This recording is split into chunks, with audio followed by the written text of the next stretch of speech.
Today we are going to discuss classification. What is classification? What are its principles and what are its aim? اس کے مقاصد کیا ہے اور اس کے اصول کیا ہے؟ So classification کس چیز کو کہتے ہیں؟ The arrangement of organism into groups and subgroups on the basis of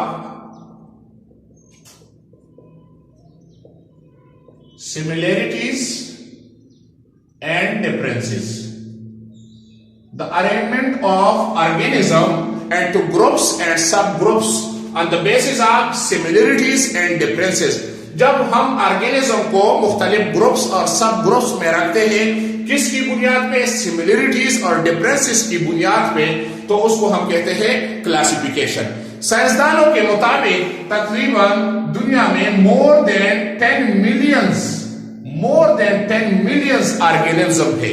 ابھی 1 ملین میں 10 لاکھ ہے، تو more than 10 millions مطلب 1 کروڑ سے زیادہ آرگینزم ہے.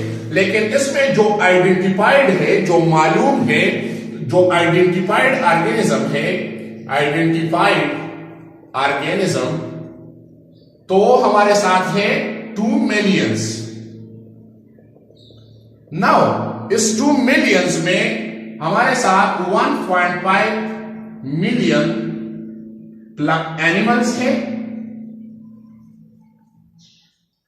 اور 0.5 million these are plants.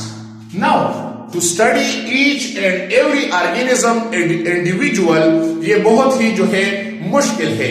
تو سائنسدانوں نے اس کی ایوولوشنری ہسٹری کو دیکھی، اس کے جو ہے انٹر ریلیشن شپ کو دیکھا، تو اس نے مختلف کلاسز بنائے آرگینزم کی اور اس کے لیے کچھ پرنسپلز رکھے. پرنسپلز وہ اصول کیا تھے؟ بس یہ تھا کہ morphology of organism, morphology of organism, morphology internal structure کا مطالعہ، اس کا سائز کس طرح ہے، اس کا ویٹ، اس کا کلر، تو اس میں سملریٹیز کیا ہے، اس میں ڈفرینسز کیا ہے. تو بس اصول اس نے رکھا مارفالوجی. دوسرا اصول رکھا انٹرنل سٹرکچر اسٹڈی، تو جس کو ہم کہتے ہیں اناٹومی. تو اناٹومی مطلب اس کا study of internal structure and the developmental stages. دوسرا پرنسپل اس نے رکھا اناٹومی اور تیسرا پرنسپل رکھا ایوولوشن.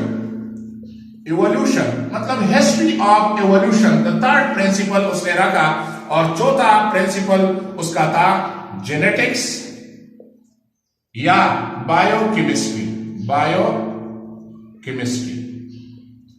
سو آرگینزم جو مختلف کلاسز میں مطلب کلاسیفائیڈ ہوتے ہیں، کلاس میں رکھتے ہیں، تو یہ کون سے برانچ میں ہم سٹڈی کرتے ہیں؟ ٹیکسانومی، جو فرسٹ چیپٹر میں ہم نے سٹڈی کیا کہ arrangement of different organism into groups and sub groups, تو یہ ہم ٹیکسانومی میں سٹڈی کرتے ہیں. ٹیکسانومی، ٹیکسانومی ایک آرگینزم کا سائز، اس کا شیپ، اس کا ہیبیٹاٹ، اس کی ایوولوشنری سٹڈی، اس کا انٹرنل سٹرکچر، اس کے انٹرنل ڈیولپمنٹل سٹیجز، اس کا ایکسٹرنل مارفالوجی، اس کی جینیٹکس اور بایو کیمسٹری.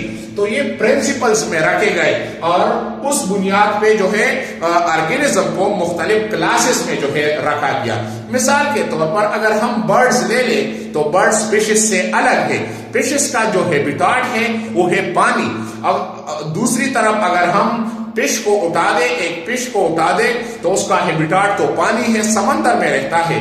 برڈز الگ آرگینزم ہے. اسی طرح ریپٹائلز کو ہم فشز میں نہیں رکھ سکتے جو رینگنے والے جانور ہیں. اسی طرح جتنے بھی میملز ہیں اس میں سملریٹیز ہے کہ وہ بچوں کو دودھ دیتے ہیں. میملیا جو ہے تو اس کو ہم برڈز میں یا فشز میں یا ریپٹائل میں نہیں رکھ سکتے. تو اس کی جو ہے انٹر ریلیشن شپ کو دیکھا گیا، اس کی ایوولوشنری ہسٹری کو دیکھی گئی تو مختلف کلاسز بنائے گئے اور اس نے آسانی پیدا کی کہ ایک آرگینزم کا مطالعہ کیا جائے. لیکن اب بھی دنیا میں ان نون بہت سارے آرگینزم ہیں جس کی کلاسیفیکیشن باقی ہے. اس کے ایمز، اس کے مقاصد کیا تھے، کلاسیفیکیشن کی ایمز کیا ہے؟ So aims of classification, the first one is to determine similarities and differences among organism. Organism کے درمیان similarities کیا ہے اور differences کیا ہے، تو یہ ہمیں آسانی پیدا کرتا ہے. The second aims is it make easy to study number of species. کتنے اسپیشیز ہے، کس اسپیشی کو کس کلاس میں رکھنا ہے، کس گروپ میں رکھنا ہے، کس سب گروپ میں رکھنا ہے، اس کے کریکٹرسٹکس کیا ہے، اس کا ہیبیٹاٹ کیا ہے، ان آرگینزم کا اسپیشیز کا انٹر ریلیشن کیا ہے، انٹر ریلیشن شپ. تو یہ ہمارے لیے آسانی پیدا کرتا ہے ٹو اسٹڈی اٹ، تاکہ ہم اس کا مطالعہ کریں. The third aims is to find interrelationship among organism. Organism کے درمیان انٹر ریلیشن شپ معلوم کرنا یہ بھی آسان ہو جاتا ہے. The fourth is one is to name the organism، اس کو نام دے دے، scientific name، and place organism in a proper place، ایک مخصوص کلاس میں یا گروپ میں یا سب گروپ میں رکھے، یہ بھی ہمیں آسانی پیدا کرتا ہے. The fifth one is to study organism systematically، ہم ایک ترتیب سے جو ہے آرگینزم کا مطالعہ کریں. So this is about the aims and principle of classification.